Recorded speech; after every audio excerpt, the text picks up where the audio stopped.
Welcome to Lesson 14 in the 52 Life Lessons series. I'm Tim Borys, and I created this series to help you learn from the many costly mistakes and valuable lessons that I've learned throughout my life. And today's episode is about how I learned to use fear and doubt as powerful tools to action. Now, if you'd asked me years ago whether I was a fearful person, I would have confidently said no.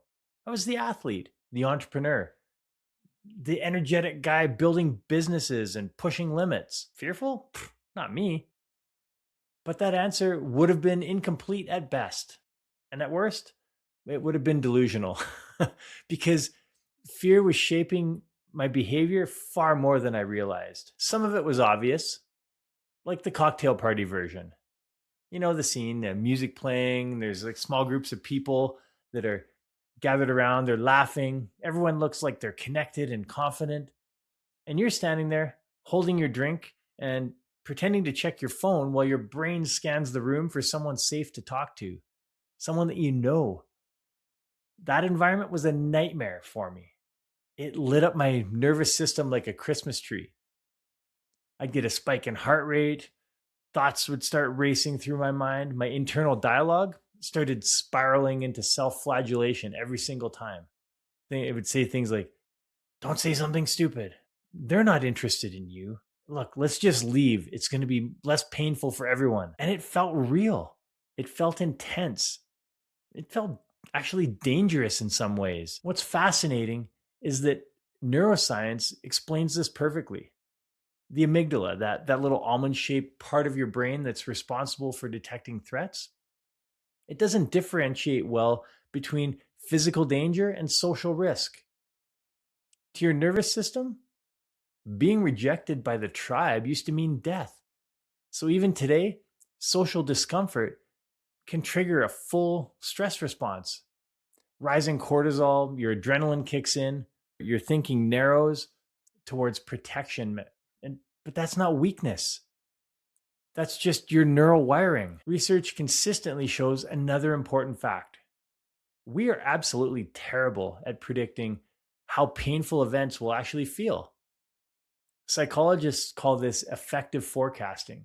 And there's some great work by Daniel Gilbert. He's shown that we routinely overestimate how bad negative experiences will be, and we underestimate our ability to cope with them, which explains why the anxiety before a conversation is often far worse than the conversation itself. Because almost every time I pushed myself to walk up to someone and start talking, the outcome was neutral at worst. And most often it was fantastic. I had so many interesting conversations. I made unexpected connections, created new opportunities for my business. Yet that fear was loud.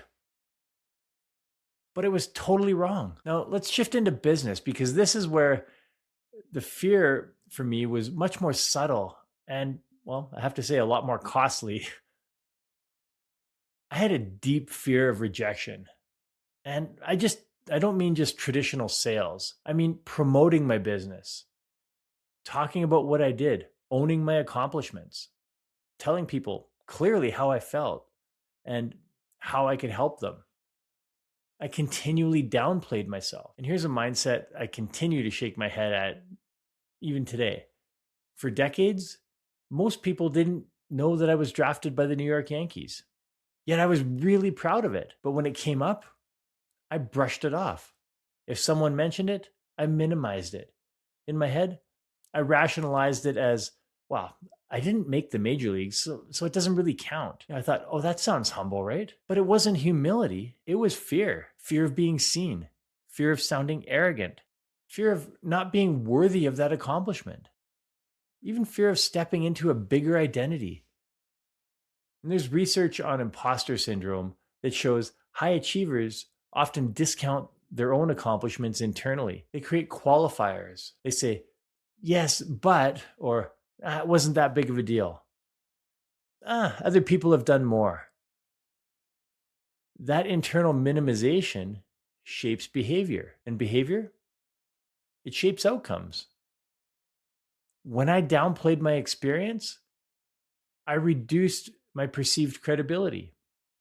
I reduced influence. I reduced opportunity. And more importantly, I reduced impact. My businesses have all been about helping people learn, grow, and thrive. And there were loads of people who could have benefited from the discipline, the resilience, and performance lessons that I learned from elite sport and entrepreneurship, but they couldn't fully see it because I wouldn't fully show it. That wasn't humility. That was avoidance disguised as virtue. And in coaching, we talk about a concept called strengths overdone. I often say that every strength or trait has an optimal zone. Confidence, when it's overdone, becomes arrogance. Drive overdone becomes burnout. Empathy overdone becomes lack of boundaries. Humility overdone becomes self-censorship. And this is where I really realized something bigger. This wasn't just about humility for me. It was about fear calibration. See, fear itself isn't the problem. Fear is just a signal. At the right level, fear sharpens awareness. It forces evaluation. It protects you. If you're about to walk a tightrope across the Grand Canyon, let's say, with no safety net, fear is your friend. Zero fear in that situation is not bravery, it's stupidity. But too much fear in situations where there's minimal actual risk, that's paralysis. Well, too much fear in the Grand Canyon situation is paralysis as well, because you can't move. But here's the key insight. Your brain often has trouble differentiating between those two scenarios. The fear of walking a tightrope across the Grand Canyon and the fear of speaking to a stranger at a cocktail party can trigger surprisingly similar physiological responses. The fear of promoting your business, the fear of asking your boss for a raise, the fear of owning your accomplishments in a grounded, grateful way. Your heart rate increases, your palms sweat, your thoughts narrow. The amygdala evolved to err on the side of caution from an evolutionary standpoint. It would rather give you a false alarm than to miss a real threat. But these days, the fear we experience in work and social environments is mostly old wiring. It's not a tiger going to attack you, yet we respond that way. It's simply visibility, it's judgment, it's identity expansion. Objectively, the risk is low to non-existent. Subjectively, your nervous system still reacts as if your survival is on the line. And remember this, high performers still feel fear. That's really important to understand. They don't eliminate fear, they calibrate it. They ask three simple questions, whether actually or subconsciously. And those questions are, what's the actual risk here? What are my capabilities? And what is the cost of inaction versus action? Once they've asked those questions, then they make a decision. But that's different from reacting. Making a decision is evaluation. In my business, fear of failure made me overly conservative. I avoided bold investments. I delayed scaling decisions.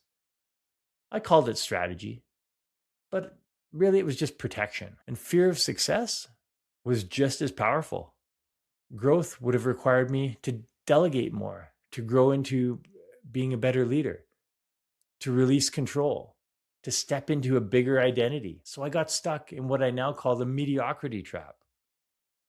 I wasn't failing, but I wasn't performing at the potential I had within me. I wasn't thriving. I was busy, but not being bold and taking calculated strategic risks. Fear kept me safe enough to survive, but not courageous enough to expand. And here's what the research consistently shows. And this is something I didn't know then, but I've subsequently learned. Avoidance strengthens fear. Exposure weakens it. Clinical psychology has demonstrated for decades that repeated intentional exposure is the most reliable way to recalibrate fear responses. When you act despite discomfort and you survive, your brain updates its prediction model. Confidence, then, isn't a personality trait, it's accumulated evidence. It's the memory bank of times you acted while uncomfortable and came out intact. I saw this powerfully during one of the hardest seasons of my life. I mentioned on previous episodes that when my business was collapsing during COVID, the financial panic was dominating my thinking. My health was compromised at that time. Fear narrowed everything. Then I landed a small part-time contract. It wasn't glamorous. It wasn't massive money, but it was a win. And almost overnight, my thinking expanded. My energy improved. My creativity returned. Yet nothing dramatic had changed externally. But I had taken action. And that action was a catalyst for a massive mindset shift. Research in the area of behavioral activation supports this. Action often precedes motivation. When you move, your emotional state follows. And we know that fear doesn't dissolve through rumination. It dissolves through motion. And this is where your human operating system matters. Mindset helps you question the story. Habits, they build repeated, courageous reps. Movement regulates your physiology. Fuel stabilizes your energy and your nervous system. When those pillars are strong, fear becomes data. When they're weak, fear becomes destiny. It seeps into every part of you. So here's the reflection. Questions to ask yourself. Is this fear protecting me from real danger? Or is it protecting me from growth? Because those are very different things. Too little fear, and you become reckless. Too much fear, and you become stuck. The goal is intelligent fear, enough to evaluate, not so much that you freeze. And remember, high performers still feel fear. They just don't let it decide what you're going to do. So I'll leave you with this. Where are you disguising fear as a virtue? Where are you playing it too safe? Where are you simply surviving instead of choosing to thrive? And remember that fear is not a stop sign. It's often a growth signal. Feel it, embrace it, then take smart action. And of course, let me know how it goes. We'll see you soon on the next episode.